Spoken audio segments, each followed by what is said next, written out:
Making his way into the room. He's going to address the American public right now after the midterm elections. And here is the president. Have a seat. Today I had a chance to speak with John Boehner and congratulated Mitch McConnell on becoming the next Senate Majority Leader. And I told them both that I look forward to finishing up this Congress's business and then working together for the next 2 years to advance America's business. And I very much appreciated Leader McConnell's words last night about the prospect of working together to deliver for the American people. On Friday, I look forward to hosting the entire Republican and Democratic leadership at the White House to chart a new course forward. Obviously, Republicans had a good night, and they deserve credit for running good campaigns. Beyond that, I'll leave it to all of you and the professional pundits to pick through yesterday's results. What stands out to me, though, is that the American people sent a message, one that they've sent for several elections now. They expect the people they elect to work as hard as they do. They expect us to focus on their ambitions and not ours. They want us to get the job done. All of us in both parties have a responsibility to address that sentiment. Still, as president, I have a unique responsibility to try and make this town work. So to everyone who voted, I want you to know that I hear you. To the 2/3 of voters who chose not to participate in the process yesterday, I hear you too.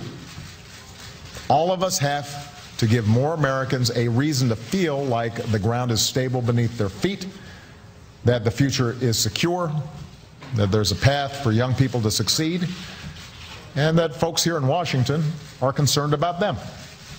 So I plan on spending every moment of the next 2+ years doing my job the best I can to keep this country safe and to make sure that more Americans share in its prosperity. This country's made real progress since the crisis 6 years ago. The fact is, more Americans are working. Unemployment has come down. More Americans have health insurance. Manufacturing has grown. Our deficits have shrunk. Our dependence on foreign oil is down, as are gas prices. Our graduation rates are up. Our businesses aren't just creating jobs at the fastest pace since the 1990s. Our economy is outpacing most of the world. But we've just got to keep at it until every American feels the gains of a growing economy where it matters most, and that's in their own lives. Obviously, much of that will take action from Congress, and I'm eager to work with the new Congress to make the next 2 years as productive as possible. I'm committed to making sure that I measure ideas not by whether they are from Democrats or Republicans, but whether they work for the American people. And that's not to say that we won't disagree over some issues that we're passionate about. We will. Congress will pass some bills I cannot sign. I'm pretty sure I'll take some actions that some in Congress will not like. That's natural. That's how our democracy works. But we can surely find ways to work together on issues where there's broad agreement among the American people. So I look forward to Republicans putting forward their governing agenda. I will offer my ideas on areas where I think we can move together to respond to people's economic needs. So just take one example. We all agree on the need to create more jobs that pay well. Traditionally, both parties have been for creating jobs rebuilding our infrastructure, our roads, bridges, ports, waterways. I think we can hone in on a way to pay for it through tax reform that closes loopholes and makes it more attractive for companies to create jobs here in the United States. We can also work together to grow our exports and open new markets for our manufacturers to sell more American-made goods to the rest of the world. And that's something I'll be focused on when I travel to Asia next week. We all share the same aspirations for our young people. And I was encouraged that this year Republicans agreed to investments that expanded early childhood education. I think we've got a chance to do more on that front. We've got some common ideas to help more young people afford college and graduate without crippling debt so that they have the freedom to fill the good jobs of tomorrow and buy their first homes and start a family. And in the 5 states where a minimum wage increase was on the ballot last night, voters went 5 for 5 to increase it.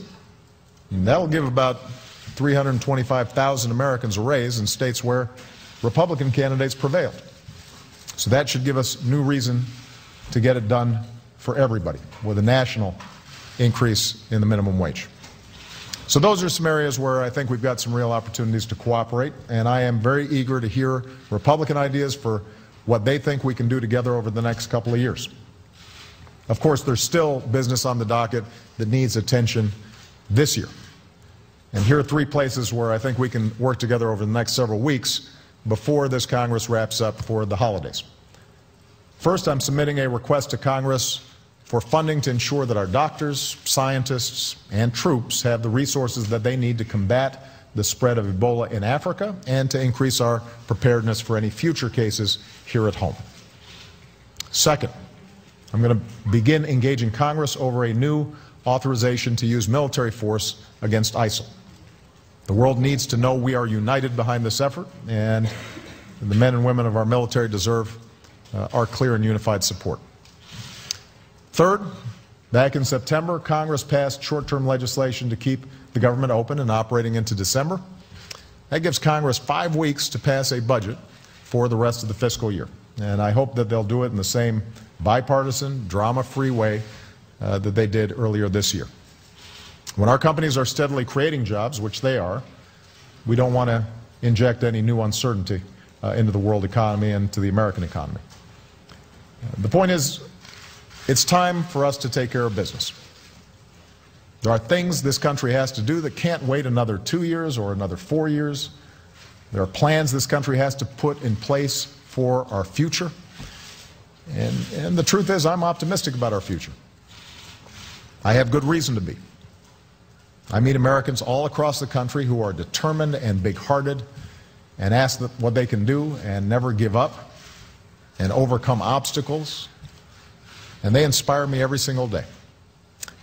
So the fact is, I still believe in what I said when I was first elected 6 years ago last night.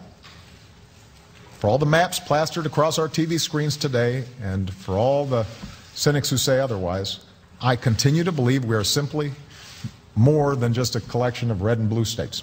We are the United States.